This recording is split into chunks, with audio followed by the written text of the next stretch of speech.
Hi, my name is Xavier Haditsian, and I'm a therapist and coach with Naya Clinics. And today I want to focus in this brief 5 to 10 minute video on relationships. And the relationship I want to focus on and really hone in on today is not the relationships you're probably thinking of.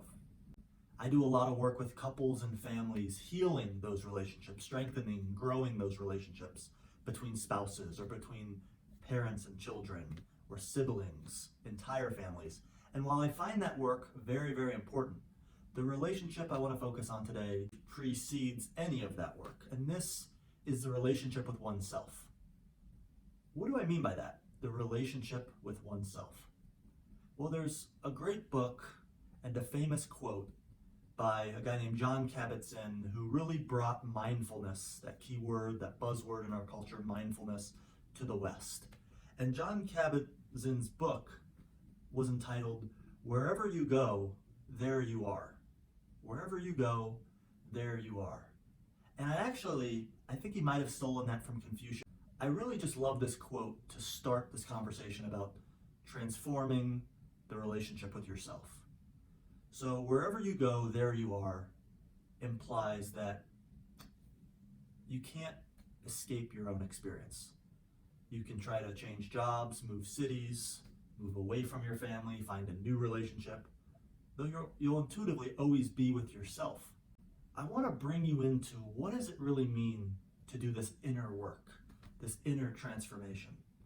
And I want to start by asking you about an experience you've had, a time you've had with someone in your life, maybe someone you love, someone who's near and dear, but most of all, think about someone who you trust, someone who when you're around them, you feel like you can just be completely yourself. You're relaxed. You maybe feel pretty good around this person. They're supportive, they're validating. You feel like they have your best interest at heart. You feel like you can take risks around them. And you really feel like you grow when you're in their presence. You feel loved. You feel a gentleness, a sense of compassion. I just want you to picture this person and maybe a situation in which you've spent time with this person. What does that feel like? Maybe it feels like you can't do anything wrong. I want you to bask in this for another moment and really thinking about this person who's near and dear to your heart. And as you sit with this feeling, it might bring up some really good memories, times of fun and laughter, times of closeness and connection. And you may wonder, why do I bring this up? Well, this is a relationship with another person. This could be a parent, a spouse, a partner, a friend. You've picked someone, and you know the way you feel. You might feel closest to your true essence, who you really are. And I imagine you probably don't feel that way all the time as you do when you're with this person. And the reason I bring this situation up is because I believe these certain situations, we have moments in our life. Maslow called it moments of self-actualization, when we really connected with our true, deeper selves. I believe this experience we have can be had with ourselves a lot more, and that it's not unique to this other person. They aren't really giving us anything. More so, they've temporarily provided a backdrop for us to feel that way. And the goal of coaching and counseling oftentimes is how do we reconnect oneself to that part of ourselves, that experience with ourselves that feels natural, effortless? How do we hone into that internal communication? Because we seem to do it effortlessly in these other contexts, and we believe it's coming from out there. And I believe that's all one big lie. It's really coming from in here. We just attribute it to out there. And now I want to juxtapose it with another situation that's probably the exact opposite. Because I know it's true for me, a lot of the time, I'm pretty self-critical. I feel this inner critic judging my every move. I start something new and I'm making mistakes. And it yells at me. It cusses at me. It tells me I'm not good enough. It keeps me on the sideline in life sometimes, not approaching new friendships or new opportunities. It's ultra critical. Sometimes I isolate, or I hide in plain sight. I'm in a big crowd, but I'm not really expressive. I'm not myself because I don't want to make a fool of myself or be embarrassed or feel ashamed. This inner critic can be another relationship we have with ourselves. For me, it's like this drill sergeant that's just barking orders. Nothing's ever good enough. I have to do more, get more, achieve more. And even when I do, it still doesn't feel like enough. So I like to juxtapose this inner critic, this critical inner voice, with this inner guide or this inner support, and what that feels like. And oftentimes we attribute both experiences to out there.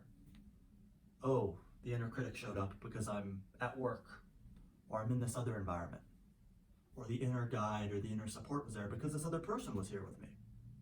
And I found, both with working with myself and others, that being alone tends to bring more of the inner critic around, this shameful, broken, hurt part of ourselves, experience with ourselves, and we tend not to have this inner guide or this inner support. And so I want to pose these two metaphors here just as a way in, behind the curtain of what counseling and coaching is, because the thought of going to counseling or coaching can bring up a lot of anxiety. It can be stressful to think about, and it takes a lot of courage to make the decision to come in for a first session. And I wanted to bring you in to what it could be like, building awareness around this inner critic, and how to begin to build an inner guide or an inner support or an inner loving part of ourselves, what that's like, and how this simple work of transforming our relationship with ourselves can really do wonders. Because at the end of the day, wherever you go, there you are. And whatever part you feed and develop, whether it be that inner critic or that inner guide, that inner wisdom, is gonna probably dictate and determine the type of experience you have, no matter who you're with, where you are. And I'm a big believer of this inside out experience. When you're grounded, you're at peace, you're at home in your experience, you could be anywhere. You're probably gonna feel pretty good. And if your inner critic's going wild and it's being hostile and critical, no matter what you do or where you go, it's probably not gonna feel like enough. It's probably gonna feel like you're behind. So that's what I wanted to focus on today. I wanted to bring you kind of behind the scenes of what counseling or coaching could be like, and really help you learn maybe more about yourself in this. I have a lot of different ways in which clients can transform their relationship with themselves. And what I found is when one transforms the relationship with themselves, all of their relationships are healed and transformed. It was wonderful being here with you today. I appreciate your time, and you can find me at samthebealcounseling.com or Naya Clinics, and I look forward to possibly catching you down the road.